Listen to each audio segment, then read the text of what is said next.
What is going on? Putting mom in a storage shed. Oh, that. I just got tired of taking care of her. I can't help it, okay? What? Are you kidding me? When I went to my mother-in-law's house to take her to the hot springs, we found her trembling in the storage shed in a pitiful state. I was speechless at my sister-in-law's inhumane actions and the appalling conditions she had subjected my mother-in-law to. Little did I know that divine retribution was about to befall my sister-in-law. I am a 46-year-old housewife, and my husband is also 46. We have a son who recently moved out to attend college in another state. I had expected him to attend a local university and live with us for a few more years, even after starting his career. However, children often leave the nest earlier than their parents anticipate. Unexpectedly, my husband and I found ourselves with more free time, just the two of us. How about we go on a spa vacation this long weekend? My husband suggested. Lately, he's been coming home early, likely due to recent changes in the work culture. He also seems to be going out for drinks a lot less. That sounds wonderful, I replied. Our first trip alone since our honeymoon, right? Not just vacations. I can't even remember the last time we went out to eat, just the two of us. It's been that long. Yeah, but how about inviting your mom this time? I suggested, surprising my husband. Although we're both in our 40s and still physically capable of taking care of my mother-in-law during the trip, we've declined her invitations multiple times since our son started grade school, often using parenting as an excuse. My husband had also been declining due to work commitments. Without opportunities like this, we might grow distant from her.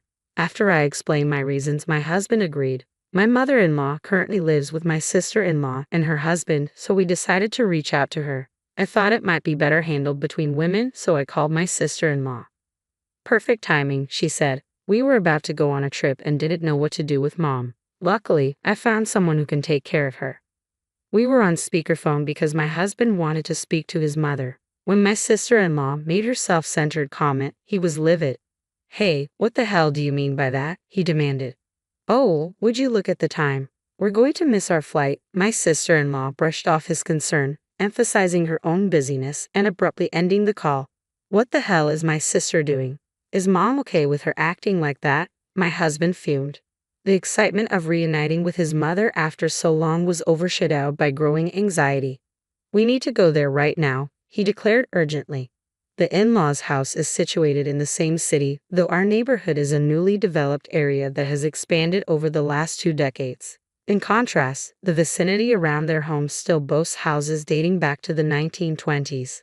Although my sister-in-law and her husband moved in with my mother-in-law and renovated the house, it retains an old-world charm. After a 20-minute drive, we arrived at the in-laws' house. We could see the roof, but the front door was locked, and our attempts to call and knock went unanswered. I tried reaching Lisa to inquire about a spare key, but couldn't get through.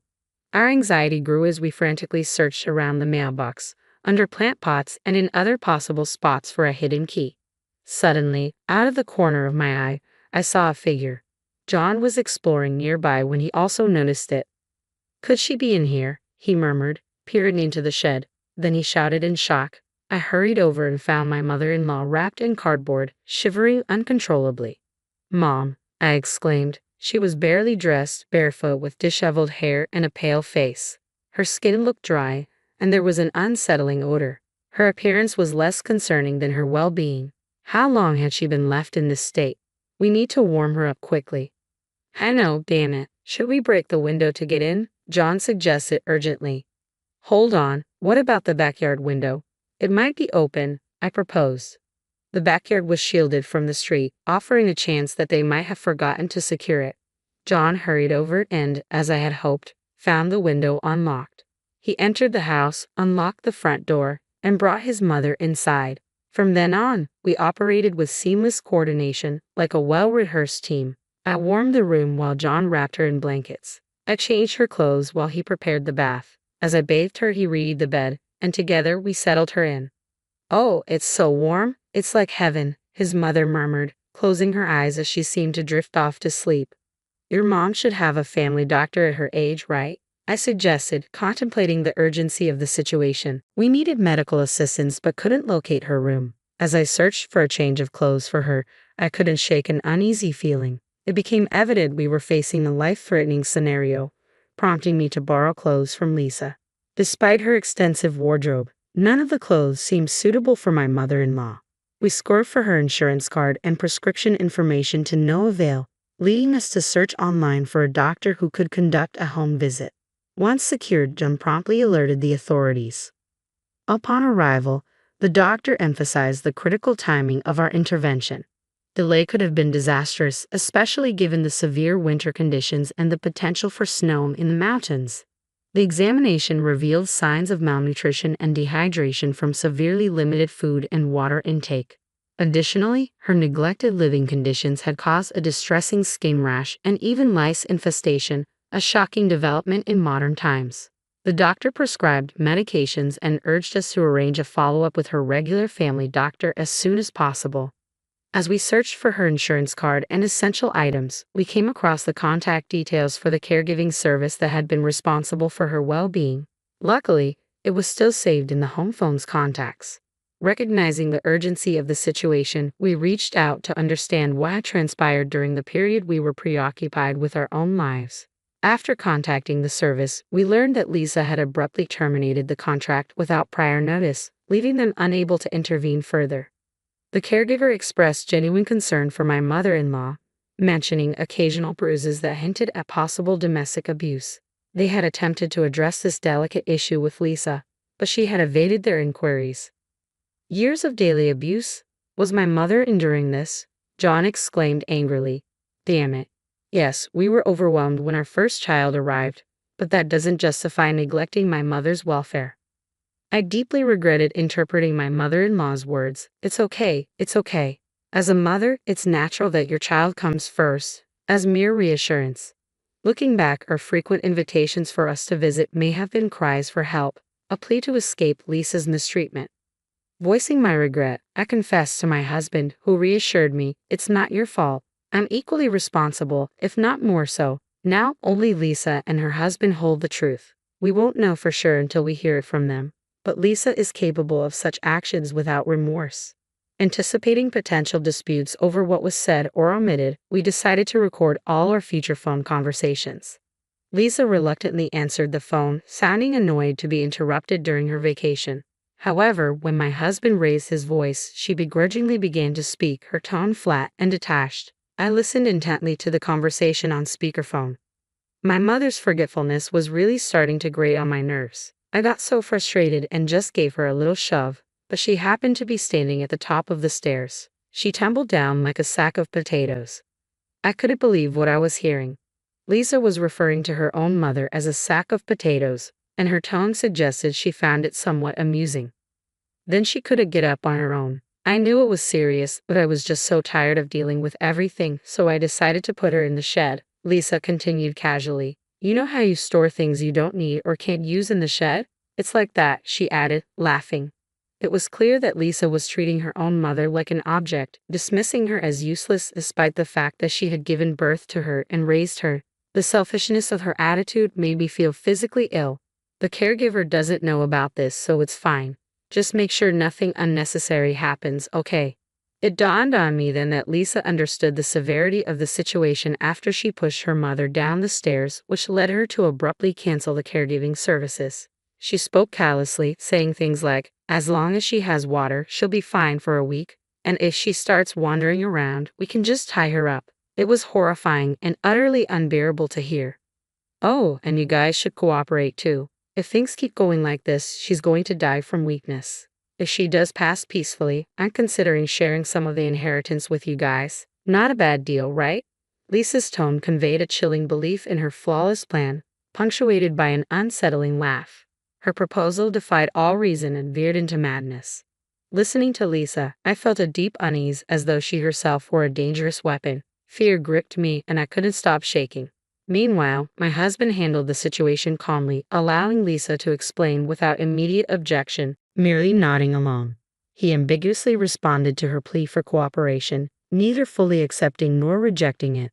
His strategy was to lower her defenses and encourage her to return home. Unbeknownst to Lisa, the police we had alerted had already arrived at her location and were monitoring our phone conversations. They instructed us to extract as much information as possible from her and to prevent her from escaping by feigning agreement with her plans. John, my husband, seemed poised to denounce and condemn Lisa's actions outright. I couldn't bear to witness the anguish on his face again, the strain of suppressing his emotions while listening to Lisa. I fervently hoped we would soon emerge from this sorrowful ordeal. Unaware of our collaboration with the police, Lisa and her husband enjoyed their vacation to the fullest. Exactly 1 week after we discovered their mistreatment of my mother-in-law, they returned home. As Lisa spoke about her mother, I casually inquired about their return schedule. Little did they know, the police were waiting to apprehend them upon their arrival. An arrest warrant had already been issued, and they were taken into custody as soon as the document was presented. What's going on? You're my own brother, selling out your sister to the cops? What a lowlife you are. And you cops, watch where you're touching me. I'll sue you, mark my words. Lisa, a middle-aged woman, spat out her words like a washed-up thug. John regarded his sister with a mixture of disdain and disappointment. The real lowlife here is you, John retorted calmly. Hey officer, that guy, my brother, he's a sly fox, always been a liar with a honeyed voice, Lisa continued, attempting to smear my husband's reputation. She then boldly asserted, Mom has been suffering from dementia for years. No matter how many times I explain it, she insists the storage shed is her home. Isn't it better to let her do as she pleases? Even doctors say that yelling at dementia patients only makes things worse. But we already had Lisa's confession recorded.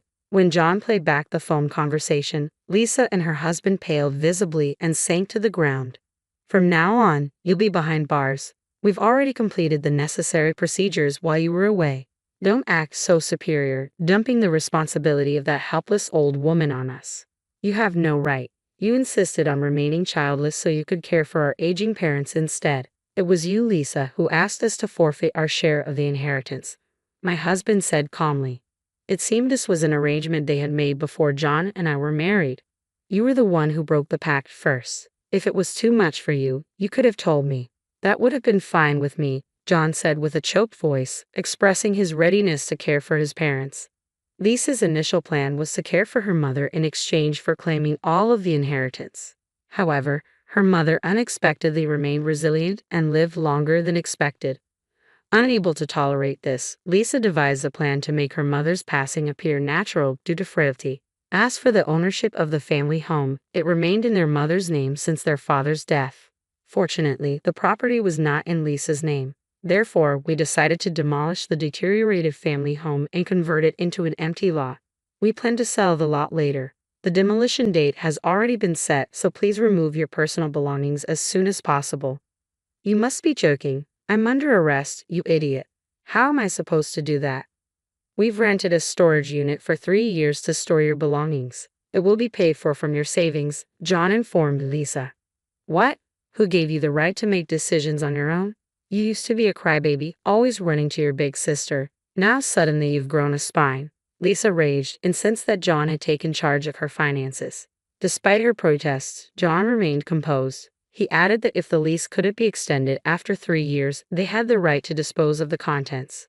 Lisa could only stare in disbelief, unable to argue. It was a clear victory for us. The police intervened, declaring that enough had been said. They escorted Lisa and her husband into a waiting police car. Resisting until the last moment, they were carried away like uncooperative luggage. In the days that followed, the demolition of our parents' house proceeded smoothly. It turned out that my mother-in-law had not been suffering from dementia after all. Her forgetfulness was simply a part of aging, a common experience that doesn't typically inconvenience others. I too sometimes forget what I was about to do, only to recall it later.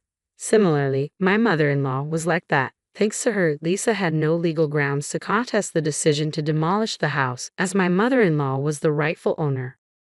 Since Lisa and her husband didn't retrieve their belongings from the house, we proceeded with the demolition, leaving their possessions inside. Now they are incarcerated. It appeared they were unaware they could have preserved their belongings by making appropriate arrangements such as hiring a company to move them with the assistance of a court-appointed attorney. Their actions became widely known after being featured on television in a segment titled True Stories That Seem Unbelievable, likening their behavior to a modern-day abandonment of elders. Subsequently, Lisa and her husband were charged with elder abuse and neglect by the authorities responsible for their protection. They were found guilty and are likely to face a significant period of incarceration. We successfully sold the vacant plot for a substantial sum. In addition, we decided to sell our current house, located in a highly sought-after area, which fetched a good price even as a used property. With these funds, we built a new home for the three of us, including my mother-in-law, in a location where we envision spending our elderly years comfortably. The new house is single-story and designed to be elderly-friendly, situated in a town with convenient bus services and excellent care facilities. Since moving, my mother-in-law has shown remarkable improvement in her health. She walks with a straight posture and faithfully performs her daily morning exercises. She now enjoys gardening with me, tending to our vegetable patch every day. Soon, we'll be enjoying the fruits of our labor together at the dinner table.